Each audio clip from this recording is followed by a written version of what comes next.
पीले दांत वाली बहू। रंजना कभी ब्रश नहीं करती थी। उसे कितनी बार उसके माँ बाप ने डांटा, लेकिन उसका कोई असर उस पर होता ही नहीं था, जिस कारण से उसके दांत पीले पीले हो जाते हैं।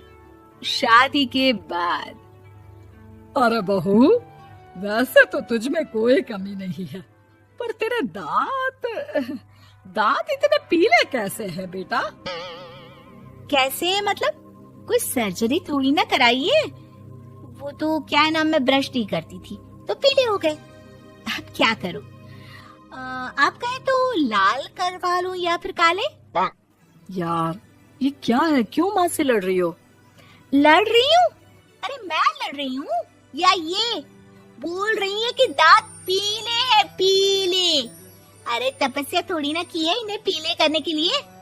बकायदा ब्रश नहीं किया है 20 साल तक, तब जाकर। छी, कैसी बात कर रही हो? ये उस वक्त तो पीले नहीं थे जब हम लोग तुम्हें देखने आए थे। अरे तब साफ करवा लिया होगा डेंटिस्ट के पास जाकर।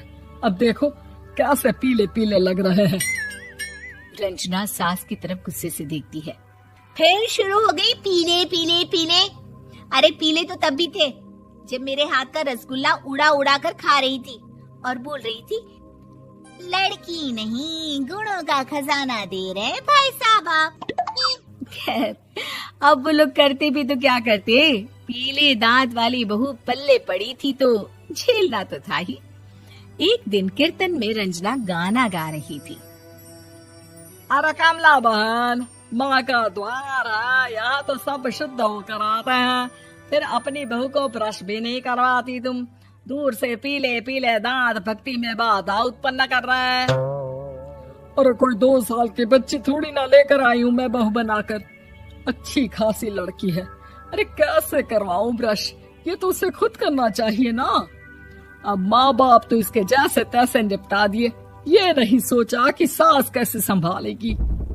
सास बहू को लेकर घर आ जाती है, लेकिन सोच लेती है कि अब इसे लेकर कहीं नहीं जाएगी। अगले रोज बहू कहती है, अरे क्या हो गया, मंदिर नहीं जाना क्या? कीर्तन का वक्त हो रहा है। मेरी मधुर वाणी से कान्हा जी जागते हैं और सोते हैं। आप तो जानती है ना उनकी भक्ति में कितना मन लगता है मेरा। वो क्या है ना, तबीयत ठीक नहीं लग रही है मेरी, आराम करूंगी मैं। तबीयत ठीक नहीं लग रही? अभी तो मिथुन के गाने पर नाच रही थी आप, और अब बोल रही है कि तबीयत ठीक नहीं लग रही। अरे भक्ति में मन लगा लो सासू माँ, ऊपर जाना है, क्या मुंह दिखाओगी आप? हाँ? सास को बहू की बात पर गुस्सा आ जाता है। मैं क्या मुंह दिखाऊंगी, इसकी चिंता तो ना कर, समझी? अपने मुंह की चिंता कर, जो ये पीले पीले दांत लेकर हर जगह पहुंच जाती है। पता है लोग कितना मजाक बनाते हैं। ना जी ना, मैं नहीं जाना कहीं तेरे साथ। तो ये बात है। कोई ना, मत जाओ, मैं अपने कमरे में ही बैठकर भक्ति कर लूंगी। ऊपर वाला दांत थोड़ी ना देखता है, मन देखता है, भावना देखता है। और अरे बस बस, तू सब कुछ दिखा, बस ये सफेद चमकदार दांत ना दिखाना किसी को, है? जा यहाँ से। बहू को सास की बात का कोई फर्क नहीं पड़ता, वो तो जैसी थी वैसी ही रह जाती है। सुबह नहाकर किचन में खाना बनाना, फिर खाना खाना, कीर्तन भजन करना और सो जाना। एक दिन, माँ जी मैं सहेली के घर जा रही हूँ, शाम को लेट आऊंगी। हाँ, तो जाना, मैंने कौन सा तेरी आरती करनी है घर पर बैठकर। रंजना सहेली के घर जाती है, जहाँ वो पार्टी में जाने की तैयारी कर रही होती है। अरे शिखा, कहाँ जाने की तैयारी कर रही है? मैं गलत वक्त पर आ गई क्या? अरे नहीं यार, उल्टा सही वक्त पर आई है। मैंने ये साड़ी और ज्वेलरी निकाली है यार, शाम को इनके ऑफिस की एक पार्टी में जाना है। बताना कैसा लग रहा है ये सब? नहीं यार, इस ड्रेस के साथ तो वो वाली ज्वेलरी अच्छी लगेगी। हाँ, सही बोल रही है, मैंने ध्यान ही नहीं दिया। वैसे तो हमेशा से मस्त फैशन सेंस रखती है। तो बड़ा जाती होगी ना पति के साथ पार्टी में।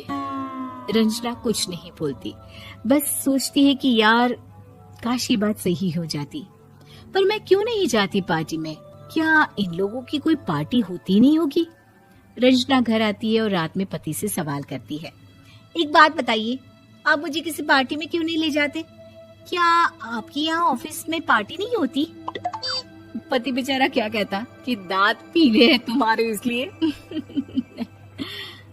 अरे कोई पार्टी होती नहीं हम लोगों के ऑफिस में, तो कहाँ से लेकर जाऊं?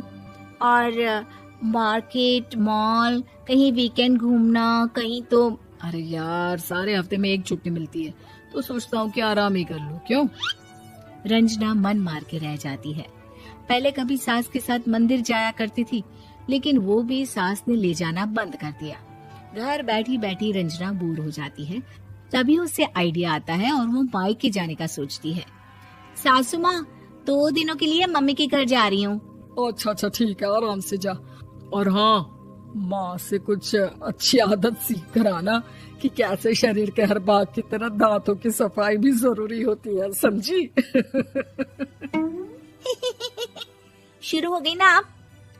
वो लोग आपकी तरह नहीं है कि छोटी छोटी बात का बतंगड़ बना दे। उन लोगों के लिए मैं मायने रखती हूँ, ना कि मेरे पीले पीले दांत। रंजना माँ को बिना बताए उन लोगों को सरप्राइज देती है, लेकिन जैसे ही वो दरवाजे पर पहुंचती है, अंदर देखती है कि घर वाले कहीं जा रहे होते हैं। अब माँ, काश रंजना दीदी के दांतों वाली प्रॉब्लम नहीं होती, तो वो भी हम लोगों के साथ चलती ना बुआ जी की बेटी की शादी में। हाँ बेटा, लेकिन अब उसे कौन समझाए कि उसको उसके पीले दांत नहीं दिखते, लेकिन उसके आसपास के लोगों को कितना एम्बैरेसिंग फील कराते हैं। मुझे तो कितनी बार उसके स्कूल की टीचर ने शिकायत की कि उसके साथ कोई लड़की बैठना भी नहीं चाहती, और ना ही कॉलेज में कोई उससे बात करना चाहता था। लेकिन पता नहीं क्यों उसे ये बात समझ में ही नहीं आती। कोई कमी नहीं है उस लड़की में, बस यही कि दांत पीले हैं। वो तो भला हो जीजा जी और उनकी माँ का, जो दीदी को जैसी है वैसे ही रखा हुआ है। रंजना को अपने घर वालों की बात सुनकर बहुत दुख होता है।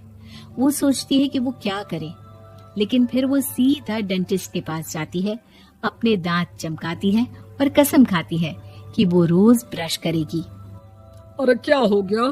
तुम तो 2 दिनों के लिए गई थी ना, पर कोई ना, अच्छा है, चलो आ गई तो।